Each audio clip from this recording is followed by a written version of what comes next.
সম্মানিত ভিউয়ার্স, তো আসলে আমি এই ভিডিওটা না দেখলে আসলে বুঝতে পারতাম না মানুষ যে এতটা জঘন্য খারাপ হতে পারে। আসলে কি বলতাম,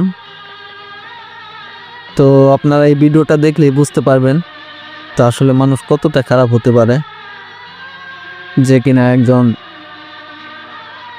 মেয়ের হবু জামাইকে নিয়ে মানে পরকীয়া করে। তো এই ঘটনাটা আসলে বরিশালে, তো তার মেয়েকে হসপিটালে রাখছে শুধুমাত্র জামাইয়ের সাথে পরকীয়া করার জন্য। তো আপনারা ভিডিওটা মাঝ দিয়ে দেখতে থাকেন। তো সবাই ভিডিওটা লাইক কমেন্ট শেয়ার করবেন, আর হ্যাঁ সবাই পাশে থাকবেন, তো সবাই একটু সাপোর্ট করবেন। তো ভিডিওটা দেখতে থাকেন।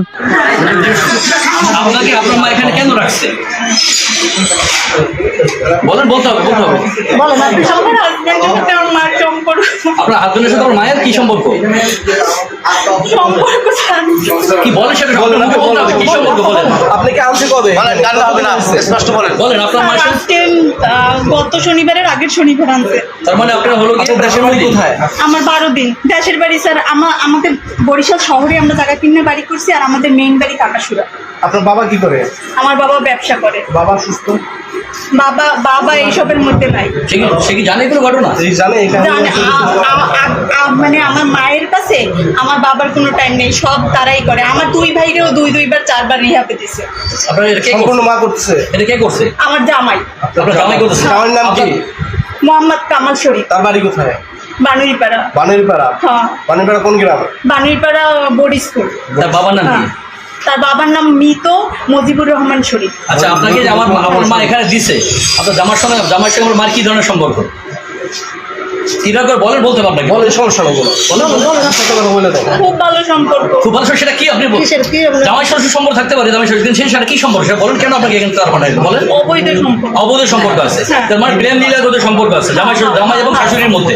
এই জন্য তারা চাচ্ছে আপনাকে বলেন কথা কি লাগবে। এখন আমারে যদি ওরা সরাইয়ে দেয় এখানে রাখতে পারে, এবং আমারে পাগল বানাইছে। বলছে যে ওইখানে দেখবেন আপনি লেখা যে বলছে আমি 12 বছর থেকেই নাকি পাগল।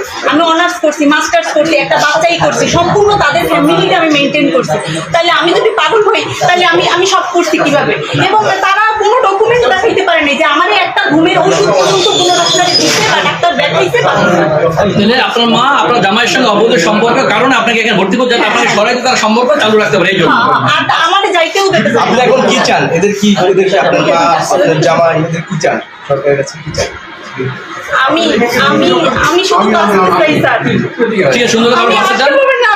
আপনাকে এখানে শুনেন, এখানে আসার পর আপনাকে কি ট্রিটমেন্ট দেওয়া হয়েছে? এখানে আবার সব আপনাকে ট্রিটমেন্ট দিচ্ছে এখানে কোনো? হ্যাঁ স্যার, কি করছে? এতগুলো করে ট্যাবলেট দেয়। ট্যাবলেট নামগুলো আপনার দেখাইছে কোন ট্যাবলেট, নাকি তারা নিজে ভেঙে খাওয়াই দিচ্ছে? তারা নিজেরা ভাঙ্গে, সবাইরই নিজেরা ভাঙ্গে খাওয়ায়। নিজে ভেঙে খাওয়ায়? তারা আপনারা দেখতেও দেয়নি কি খাওয়াইছে? না। আর কোন ইনজেকশন পুশ করছে? কোন ইনজেকশন পুশ করছে? তারা যদি বলছে বউ, আমি বসছি। তারা যদি বলছে উঠতে দাঁড়াও, দাঁড়াইছি। তারা যদি বলছে এইখানে বসে থাকো, ওইখানেই বসে আপনি থাকো। কত রোগী তো না? কথা না শুনলে টর্চারিং করে? কথা না শুনলে? স্যার আমি তো কোনো কথা শুনি না। হ্যাঁ, কথা না শুনলে টর্চারিং করে, যে পাগলামি করে তারে মারধর করে। পাগলামি করে মারধর? আপনি তো কোনো পাগল না, না, তাহলে আপনি কোনো রোগীও না, না, কিন্তু আপনাকে তারা অনেকগুলো করে ওষুধ খাওয়াইছে। হ্যাঁ। কেন খাওয়াইছে? রোগী বাদত আপনাকে ওষুধ খাওয়াইছে। হ্যাঁ, ওষুধ খাওয়াইছে স্যার। ইনজেকশন পুশ করে যখন সুস্থ মানুষ আগে তারা জোরপূর্বক ওষুধ খাওয়াইছে। সুস্থ মানুষ এটা করতেছে ইনজেকশন পুশ করে যখন উনি ওষুধ থেকে চাইলে চাইলে তারা তাকে ওষুধ খাওয়ানো হয়েছে। একটা বাচ্চা না 9-10 বছরের বাচ্চা না, এবং সে স্বামী সংসার সে বাচ্চা পয়দা দিয়েছে। শুধু আমি এই যে গত 7 দিন আগে